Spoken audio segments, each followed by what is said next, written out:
Hola, ¿cómo están? Soy Nicolás Moncau. Vamos a continuar con las clases de Economía y Microeconomía para la Escuela de Ciencias y Tecnología de la UNSAM. Seguimos con la unidad 1. En la clase anterior habíamos desarrollado algunos conceptos fundamentales como oferta, demanda, precios, costo de oportunidad, mercado. Y en esta vamos a continuar con unas preguntas que habíamos dejado abiertas de la clase anterior, que tenían que ver con el hecho de que la forma de organizar la producción en el sistema capitalista es descentralizada. Esto quería decir que había una separación entre el momento de producción y el momento de consumo. Las decisiones de oferta eran independientes de las decisiones de demanda, y nadie decía qué es lo que producir y en qué cantidad, ni qué demandar ni en qué cantidad, sino que cada uno libremente elegía qué hacer.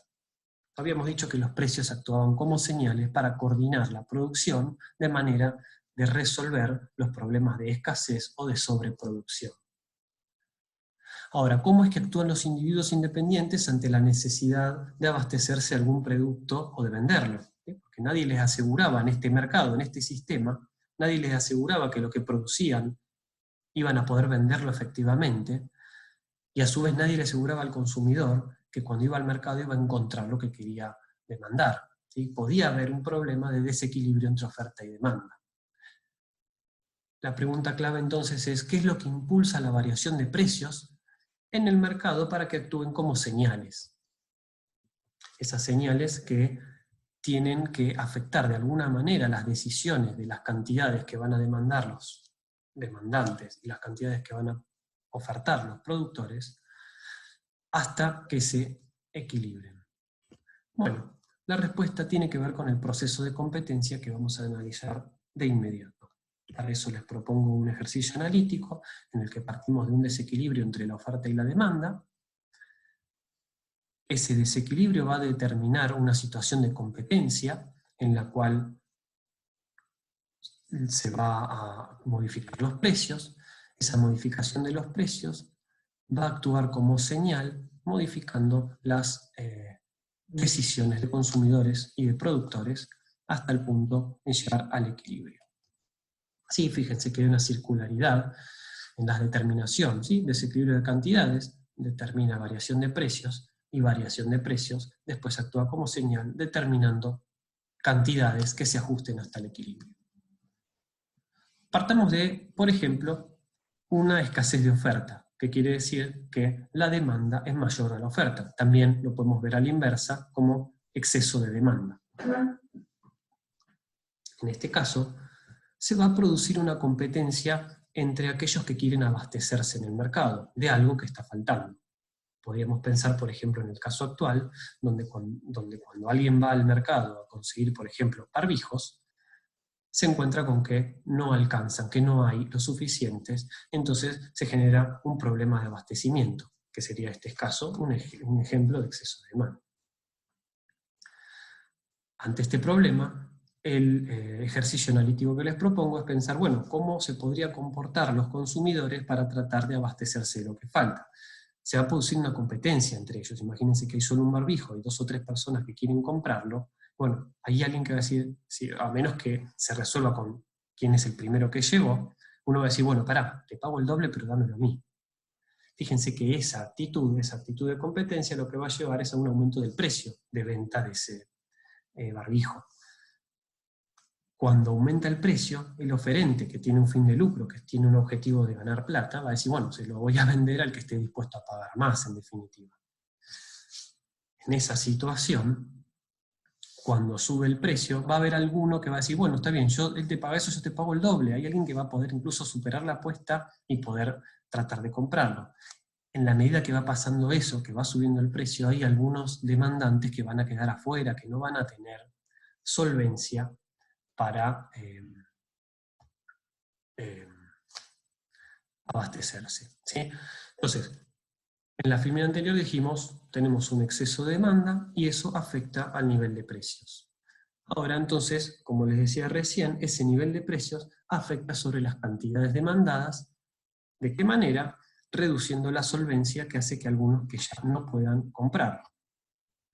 A su vez hay otro efecto que tenía que ver con la sustitución, ¿sí? A medida que sube el precio, hay alguien que capaz sí tiene la solvencia, el poder adquisitivo para poder comprar ese barbijo, pero aún así decide comprar otra cosa, decide retirar su demanda de barbijos y decir, bueno, me compro la tela y lo produzco yo, o me tapo con una bufanda o con alguna otra cosa. ¿Sí? Es un efecto sustitución, ya sea un efecto ingreso, que es por solvencia, un efecto sustitución, que es por cambiar por algún producto alternativo. De este modo, la dirección que se va a mover la demanda ante la señal del aumento de precios es hacia las cantidades que se estaban ofreciendo, de manera que estás llevando al equilibrio. Si hay un exceso de demanda y la demanda empieza a caer, entonces se va a ir achicando ese exceso. Por otro lado, ¿qué es lo...? Continuemos un poco con este gráfico que lo que les permite es ver en dos ejes, ¿sí? Vamos a tener en el eje de ordenada los precios, en el eje de abscisa a las cantidades, y mostramos la curva de demanda que pone las cantidades demandadas en función del nivel de precios. Y para cada precio les voy a decir cuál es la cantidad que voy a demandar yo, o a nivel agregado, que sería la suma de las diferentes demandantes, a medida que va bajando el precio, ¿sí? Si yo parto de acá, a medida que va bajando el precio, las cantidades demandadas se van a ir achicando. Y al revés, y a la inversa. Sube el precio, va a haber gente que ya no va a poder demandar o va a preferir demandar otra cosa. Bien, ahora pensemos en cuál es el efecto de ese mismo aumento de precios que derivaba de la competencia entre demandantes, porque había un exceso de demanda. Bueno, ¿cuál es el efecto de ese incremento de precios sobre la oferta? Como habíamos dicho, los oferentes quieren maximizar sus ganancias. Y cuando sube el precio, tienen incentivos a producir más, o incluso les va a convenir producir más. Capaz que había algo que hacía que al nivel de precios anterior no les convenía aumentar su producción, porque por algún motivo tenían que empezar a comprar una máquina nueva, tenían que ampliar la planta, tenían que contratar un trabajador más.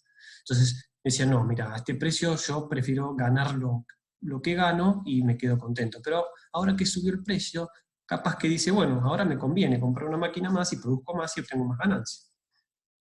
También lo que puede estar pasando es que algún oferente que estaba produciendo otra cosa compara y se fija cuál es la tasa de ganancia que puede obtener en la producción de barbijos, por ejemplo, continuando como estábamos, y dice, yo produciendo remeras gano 100 pesos, produciendo barbijos gano 120, que sería mi costo de oportunidad, ya no me conviene seguir produciendo remeras, me cambio a la producción de barbijos.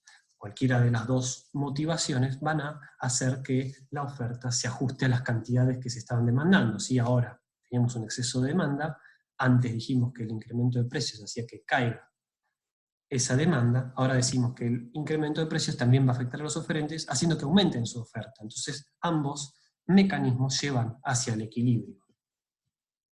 Este gráfico muestra justamente las cantidades ofertadas en función de los precios, como habíamos dicho recién, tiene una pendiente positiva. Bien, entonces pongamos ambas curvas en el mismo par de ejes, partamos de un precio cualquiera, por ejemplo el precio 1, y en ese precio, si consideramos nuestra curva de oferta y nuestra curva de oferta, vamos a encontrar las cantidades que se ofertan a ese nivel de precios. Por otro lado, consideramos la curva de demanda que mostramos antes, y otra vez hacemos cruzar el nivel de precios con la curva que indica cuánto se van a demandar, y ahí sí obtenemos las cantidades demandadas al precio 1. Fíjense que en esta situación las cantidades demandadas superan a las cantidades ofertadas en básicamente este segmento. ¿Sí? Tenemos entonces un exceso de demanda, que es lo mismo que decir una escasez de oferta. La demanda es excesiva. Bien, como habíamos dicho, lo que ocurriría es, por un lado, a los oferentes los vas a incentivar a producir más, y a los demandantes los desincentivás a que empiecen a consumir, a demandar menos. Este proceso, a medida que van aumentando los precios, se van saliendo de la demanda los demandantes, se van incorporando a la oferta algunos nuevos oferentes, hasta que se llega al equilibrio de mercado, con un precio, el precio asterisco que puse ahí, que iguala las cantidades ofertadas con las cantidades demandadas. Bueno, ahora hagamos el ejemplo contrario. ¿Qué pasa ante un exceso de oferta? Es decir, la oferta supera la demanda. Bueno, cuando la cantidad de productos ofrecidos supera la demanda, los oferentes acumulan stock, y esto implica una caída de sus ingresos. Están vendiendo de lo que menos de lo que esperaban. Y encima, podría estar ocurriendo que aumenten sus costos, porque mantener stocks tiene un costo, ¿sí? Uno tiene que pagar un depósito, o puede ser que el producto que venda es perecedero. No sé, imagínense, si estamos hablando de leche, que se está ofertando mucho y nadie la está consumiendo, en pocos días ese stock se pierde. Entonces, tienen un incentivo bastante grande por vender lo que producen los oferentes. No es que van a copiar, van a estoquear simplemente para aumentar los precios, sino que hay un incentivo a vender. A menos que claramente su objetivo sea que aumenten los precios, ¿no? Bueno, esto los va a llevar a competir entre sí por vender sus productos, ¿sí? Y tal competencia se va a manifestar en una reducción del precio. Imagínense, ustedes están tratando de vender algo y nadie lo quiere comprar y saben que eso le va a generar costos. Entonces van a decir, bueno, ante la desesperación, bajo el precio, pero necesito, aunque sea vender. Gano un poco menos, pero vendo. Esa competencia entre oferentes, entonces, hace caer el precio. ¿Cómo afecta esa caída de precios en los demandantes? Bueno, ante esta situación se incrementa el poder de compra de los ingresos de los demandantes, por ejemplo, el salario, ¿sí? Cuando baja el precio de algún bien, por ejemplo, porque alguien lanzó una oferta, porque sabe que no está pudiendo vender por alguna situación de crisis, entonces baja el precio y ahí aparece el aumento de la demanda. El demandante con el mismo salario ahora puede comprar más cosas, salario digo, o cual sea la forma que tiene sus ingresos, ¿no? Las ganancias si es un empresario, las rentas si es un terrateniente. Déjenme decir una cosa, ustedes estarán acostumbrados a que los precios no bajen en general, los precios suben. Bueno, en una situación, por ejemplo, de inflación, puede ser que ocurra que algunos precios suben más que otros. En este caso en particular, uno podría decir que en una situación que yo estoy ofertando algo y que nadie me lo está vendiendo, está bien, yo no voy a bajar los precios, pero tal vez no los aumente, o los aumente a un nivel menor que la inflación, para que relativamente respecto a los demás precios, esto implique una caída, efectivamente, del precio de lo que yo estoy vendiendo. Bien, entonces como decíamos, esta caída de precios, o caída de precios relativos, aumenta la solvencia o solvencia relativa de los que quieren abastecerse de esos productos. La caída de los precios será tal que permita aumentar la demanda solvente de manera que todos los productos puedan ser vendidos. O sea, ahora hay gente que ante esta caída de precios puede demandar o elige demandar ese producto que antes no podía o prefería demandar otro. Si esto de preferir, que no lo dije antes, refiere a, imagínense que hay dos marcas, por ejemplo, entonces yo puedo elegir comprar una o la otra y me baso en el precio, en la medida que una marca que esté vendiendo bien prefiera no modificar los precios o los aumente al nivel de la inflación, y hay otra marca que no le está yendo tan bien y por desesperación empieza a mantener los precios constantes en el contexto de inflación, lo que va a pasar es que yo voy a empezar a decir, bueno, la verdad me voy hasta esta otra para poder, me conviene más, por más que me alcance para comprar las dos. Bien. ¿Qué pasa con los oferentes? Bueno, otra vez, partimos de que estamos en un exceso de oferta. Ese exceso de oferta hizo que los oferentes compitan entre sí para tratar de sacarse encima su producción y ofrecieron precios más bajos para evitar pérdidas. mayores. Esos precios más bajos, como vimos en la filmina anterior, incentivó a que aumente la demanda, y en esta filmina vamos a ver cuál es su efecto sobre los oferentes en sí mismos. O sea, hay algunos oferentes que no van a poder bajar el precio, y esos oferentes van a tener que salir del mercado. A su vez, otros oferentes van a pensar en el costo de oportunidad. Van a decir, yo estaba teniendo una ganancia de 100 vendiendo este producto, ahora tengo que bajar los precios para poder vender, porque lo están haciendo todos, y si yo no los bajo no me van a comprar.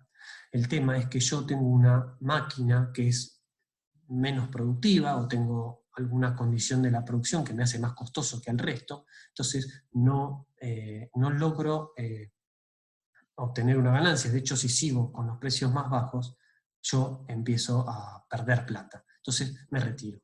Por otro lado, puede pasar que compare con la actividad, o una actividad productiva diferente, pero a la cual yo pueda moverme. ¿Sí? Entonces, si por ejemplo yo soy vendedor de lapiceras, y estamos hablando de un exceso de oferta de lapiceras, y tengo una máquina y una matriz para hacer el producto de plástico, lo que me puede pasar es decir, bueno, la verdad que no me conviene vender lapiceras al nuevo precio, me fijo a cuánto se están vendiendo, no sé, los tenedores descartables de plástico, y me conviene más hacer esa actividad, que sería mi costo de oportunidad, la ganancia que podría obtener en esa otra actividad. Y si veo que me conviene más esa, que es mayor la ganancia ahí, voy a decir, bueno, dejo de ofertar, dejo de producir estos lapiceras, y me paso a la producción de los tenedores de plástico. Sería por comparación. ¿Sí? Los dos mecanismos mencionados van a hacer que la oferta se disminuya ante la caída de precios. Otra vez, hacia la dirección correcta para ajustar el desequilibrio entre oferta y demanda. Bueno, este gráfico puede servir para cualquiera de las dos situaciones que mencionamos antes. Por un lado tenemos en el eje de abscisas el desequilibrio entre cantidades ofertadas y demandadas, ¿sí? Como en este caso expresado de esta manera, sería el exceso de oferta positivo, oferta menos demanda, ¿no? O un exceso de oferta negativo. Y en el eje de ordenadas vamos a tener la variación de precios. Entonces, en la situación de tener un exceso de oferta de bienes, que sería el lado positivo, lo que va a ocurrir es que los precios, como dijimos antes, van a tender a caer, van a tener una variación de precios negativa. Y vale también para el caso de escasez de oferta o exceso de demanda, donde vamos a tener una variación de precios positiva. ¿Sí? Fíjense, la variación de precios en función del desequilibrio entre oferta y demanda. Sí, y en este gráfico lo que vamos a mostrar es lo mismo que habíamos mostrado antes, pero resumiendo los dos efectos. ¿Sí? Los invito a que traten de hacer la explicación que hicimos sobre el exceso de demanda, ahora partiendo de un precio que esté por encima del precio de equilibrio, que va a determinar una escasez de demanda o exceso de oferta. ¿Sí? El segundo caso que vimos, a ver cómo la competencia, en este caso entre los oferentes, va a hacer que caiga el precio, y esa caída de precios va a afectar tanto a los demandantes, los incentiva, porque hay algunos que ahora pueden demandar, y va a desincentivar a los oferentes porque a algunos ya no les conviene producir, o les conviene producir otra cosa. Bueno, y cerramos esta clase con este gráfico, que lo que trata de mostrarles es que lo que ajuste primero, porque fíjense que en este caso primero están ajustando los precios y después están ajustando las cantidades, va a depender de la forma que tenga la función de oferta, ¿sí? Una forma más bien horizontal o una forma más bien horizontal. Acá en un manual de Baduri, economista indio, dice que el ajuste que predomina, cantidades o precios, ante un incremento de la demanda, depende de las condiciones de suministro de la economía.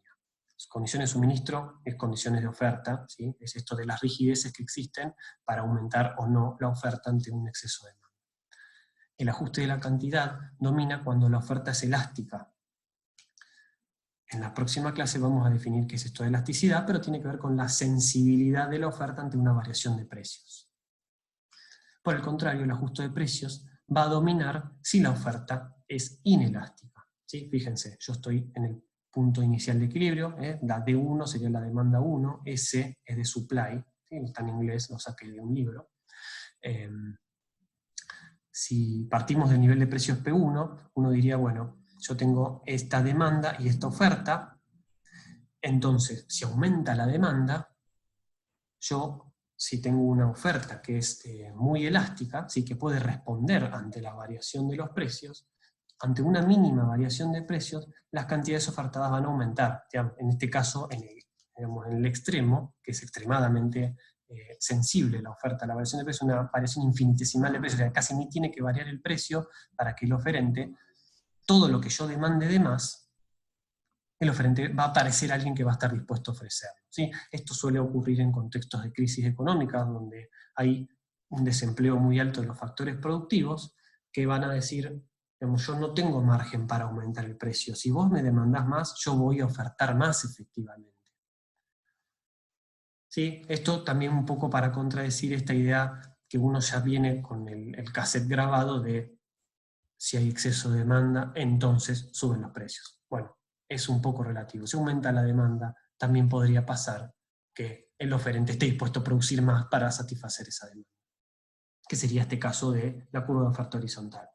El otro extremo, una curva de oferta muy inelástica, tiene que ver con que los oferentes no pueden salir a producir más para responder a esa demanda creciente.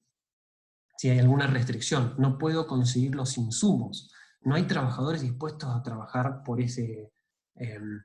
no, o sea, no hay nadie que pueda, más allá de disposición, trabajar más. Ya están todos trabajando a full, entonces se aumenta la demanda, al final y al cabo lo que va a terminar pasando es, considerando ahora esta curva de oferta, ¿sí? Esta es la nueva demanda, se aumentó la demanda respecto al punto de inicio, y ahora decimos, bueno, está bien con tu demanda, pero la verdad que la oferta tiene alguna restricción, esa restricción puede tener que ver con una restricción real, efectivamente, que no se puede producir más y por lo tanto van a tener que subir los precios, entonces el ajuste va a ser puramente precios, o puede tener que ver con un poder monopólico. Hay alguien que dice, mirá, yo no voy a ofertar más, no voy a producir más cosas, yo oferto esta cantidad de productos, y si vos aumentaste la demanda, como yo tengo un poder monopólico basado en barreras a la entrada, que son cosas que vamos a estudiar en la unidad 3, que esas barreras a la entrada es básicamente, no hay nadie más que pueda entrar a este mercado a producir, esto del costo de oportunidad ya no es tanto una oportunidad, porque hay algo que impide que empiecen a producir eso, por ejemplo una patente, o el acceso a algún insumo clave para producir eso, o una marca, ¿sí? Nadie más puede vender ese producto con esa marca. Entonces, ante un aumento de la demanda que genera un desequilibrio, lo que va a terminar pasando es definitivamente un aumento de precios. ¿Sí? Este es el otro caso. En este caso sí, efectivamente, exceso de demanda igual aumento de precios. Pero fíjense que hay una construcción social detrás, ¿sí? O tenemos que explicarlo, no alcanza con decir exceso de demanda, aumento de precio, explícamelo porque no siempre es así, ¿sí? Entonces prefiero terminar esta clase dejándonos con esto. Nos vemos en la próxima, muchas gracias.